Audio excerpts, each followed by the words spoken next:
Hi, kid. Hi, guys. So I'm filming in our larger playroom. One, she's got some speed on her. There you go. She's got some speed on her, so letting her kind of stretch her legs and have some fun with this. But also, you can kind of see more distractions when I'm trying to ask for commands. Now, I'm going to go over 3 commands with you guys. As she checks out a toy in the background. The first one is going to be name game. So what we're going to do is we're going to load her name as a recall, as a body positioning, and as a disengagement command. When we ask a dog a command, come, like there's no recognition, like there's just a butt right there. So when we make it, Teddy, Teddy, come. Now we have a dog that's interested in, hey, what are you doing? Yeah, you called my name. So how we teach this is you're only going to say her name once. She's going to come in front of you, sit, and give you eye contact. Good girl. Kind of like what she's doing now. You can't really see her, so let me back up a little bit so you can see her. But the goal with this is you're going to do this 2 or 3 times throughout your day. So you're brushing your teeth, you hear her sauntering in, Teddy. Sit.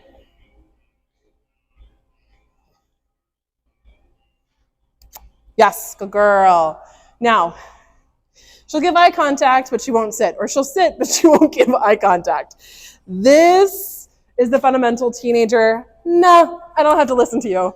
So when you ask her to do things at home, when you're trying to get her to stop bugging the other dogs or cats, this is the command to start reinforcing all of our good expectations. So I'm going to model it a couple times. When she doesn't do what you ask, we can lure her, so making some kissing noises. We can have a treat in our hand of, hey, while we're learning this, kind of like a magic lure of, hey, here we are. But the biggest thing I want you to do is give her about 10 to 15 seconds each time you ask her something. Let her process what you're asking. And if she doesn't do it, sit. And this is where you can put some more body pressure into her. So I leaned into her and you can see her like, no, I'm going to back up a couple steps. And this is where I'm going to say, use our negative marker. Nope, we didn't do it right. And I'm going to reset the command. By resetting the command, it removes any emotional charge with her. So it's not that, yay, you did it and it's positive, or no, you didn't, it's negative. It's just more, nope, let's try it again. Nope, let's try it again. Teddy. Yes, good girl. Teddy. Teddy.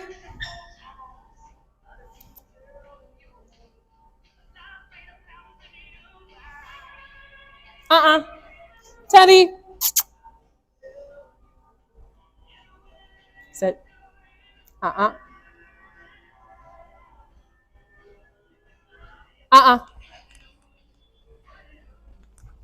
Teddy. Yes, good girl. By removing your attention completely, where you're like, nope, forget it, bye. She's like, hey, where you going? Hey, I want attention. Hey, I want to be with you. Teddy. Sit.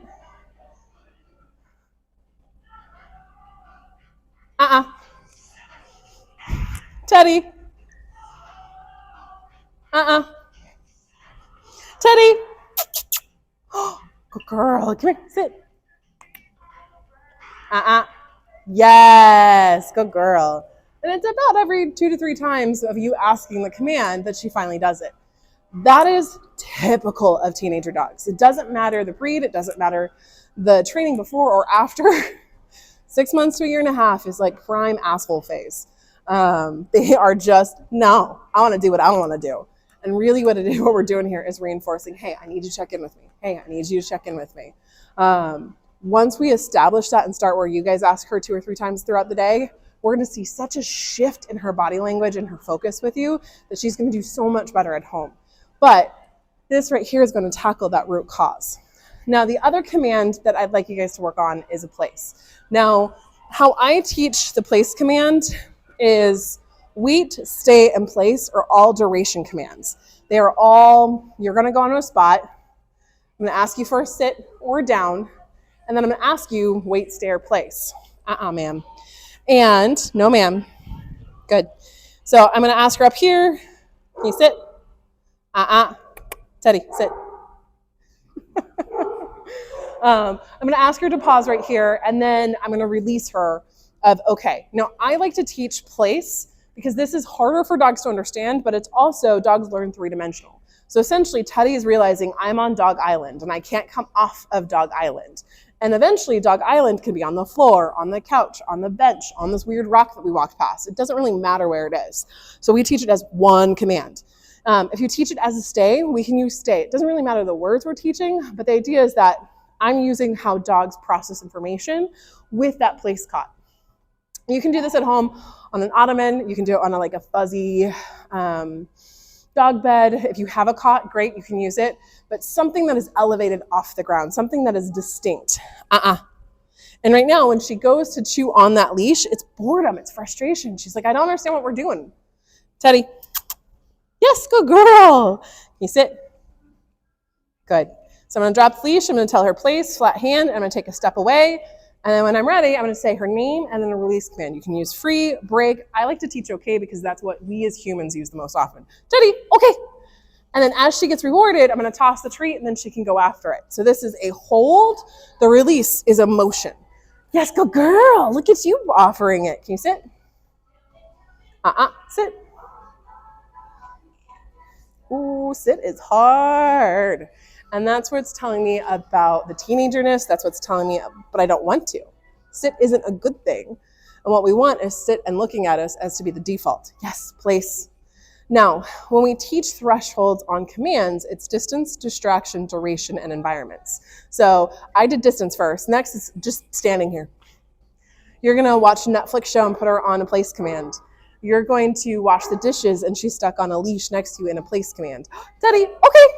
Good girl. You build up the longevity of how long she gets to do it. Good girl. Yeah. Okay. Place. Sit. Come here. Good. Place. And then it's distraction. So this is, can I tease her off of it? Can I jump around? Can I be goofy? Can I drop a treat? And then I put her back up there. Nope. Sit. Teddy, sit. Now, this is where you can use your leash, so tension and release, to give her a correction of, hey, focus. You can also use your body to step into her space. Teddy, can you sit?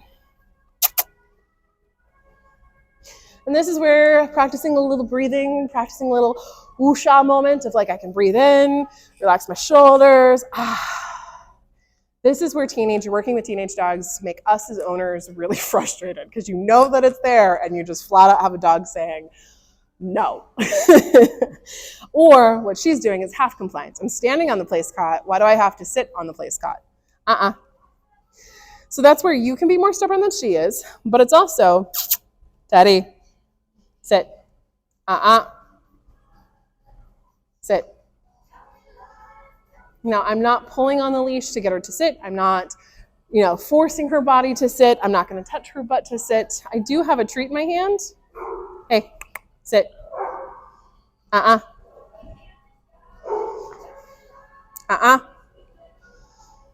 I'll use the leash to give a pull just to keep her off of it. I can also push my body here. Hey. Yes, good girl. Okay. Now she gets the treat that I threw, but now she also gets a treat for coming off of it. Making it worth her while to do those harder things.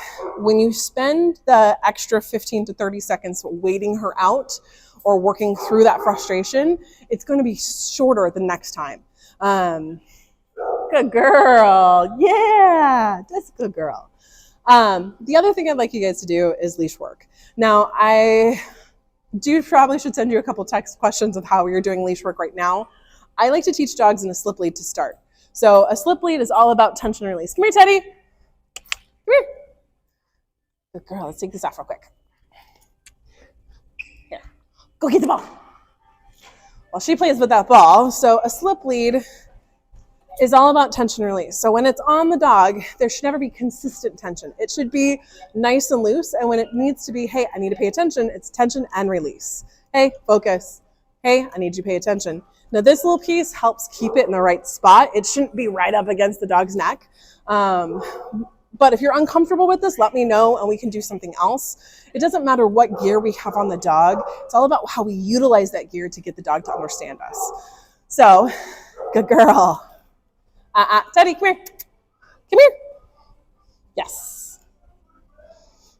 So one thing that is important to know is where to put the slip lead. So when I put it on, it needs to be underneath her neck and right above her ears. It's going to slip a little bit, which is natural, but we don't want it down. Oops, we don't want it down by her trachea. So what you're going to do is you're going to take this leash and you're going to attach it to your belt. I'm putting her on my training bag. It can be a carabiner. And then we're going to go for a walk. And while we're walking, she has to pay attention to me. So if I'm going to do spins, you can see her like, oh my goodness. Oh, I changed directions. Good girl, Teddy. Yeah. The idea is it becomes a game of what are we doing? Where do we pass? And then can I go into her? Ooh, good girl. So it's kind of teaching her a heel, but it's an unspoken, uncommanded heel. It's also teaching her the expectation. It doesn't matter if she's on a 4-foot lead, a 6-foot lead, a 30-foot lead, or off leash. I need you with me right now. And the idea also is that your hip right here, this is where she should be. Unless it's, okay, go explore, and then she can explore from there. So I'd say, put her on a belt leash, especially when she's being a brat. She pulls my treats. Especially if she's being obnoxious. Put her on the leash. You're stuck with me, let's go. It's kind of like a toddler in timeout. You need extra help, so here's how we're gonna do the extra help. She's tormenting the cats, great, let's go on the leash and attach her to you. Now, if you can't move around in the house, totally okay, understandable. But that's where, Teddy. That's where you're gonna sit on the couch and she's stuck on the leash underneath your foot. Now, if she starts chewing on the lead, that's where you're just gonna leave it and have her focus. Good girl. And as she stands here or as she sits and settles, you can praise her, give her some pets, totally okay. This teaching her how to be calm is the hardest thing for a teenage dog. But this is what we have to start teaching them. Like we teach them how to walk and how to sit and how to do place. We also have to teach them what to do with my boredom. And being a Great Pyrenees, even though she's a mix, having such a strong innate traits built into her, this is where you're going to have some of those innate guarding behaviors, livestock guardian behaviors, where she's always around but prefers to be outside, always kind of on the move and patrolling, checking on everyone, kind of booping everyone. Sometimes as they get older, they will mother hen. They will consistently tell you when you should be doing something else instead. So for her, it's teaching her how to utilize those traits that are part of her in a way that makes sense for your family. Good girl, Teddy. Yes. And that's also being comfortable of, oh crap, mom's talking again. I'm gonna sit and just wait right here. Or you're at the farmer's market and she's not putting her paws up on the table. It's, hey, how can I settle? Yes, good girl, Ted. I'll send some information to you on some puzzle feeders for you guys. Some things that you can do. You have to feed her breakfast anyways. So how can you feed her breakfast, but in a way that makes her do math homework? She's a smart kid. Now, I did give her a towel and she was like, what is this? What do I do with this? And she got like a couple of the treats out and then she was like, but it's stuck. My paw's on it. It was kind of ridiculous seeing her like, eh. So you get to really enjoy, and this is why I love teenager dogs, you get to enjoy what makes them tick, what makes them think. They really come into their own personalities. Let me know if you have any questions. Try a few of these things out. And the biggest thing I want you guys to think about is don't try to do training 5 minutes or 20 minutes a day. It's a minute or two multiple times throughout the day. Ma'am. She's trying to steal my poop bags. And that's attention-seeking behavior. That's hey, pay attention to me. Hey, I want attention. I want to do something right now. And that's where you can either put her on that leash, and just hang on to the leash. No, Teddy. Good. And work through it. Or you can give her a puzzle feeder. Or you can ask her, hey, go find your ball. These are all things that we're going to keep building on and keep working on. But let me know if you have any questions.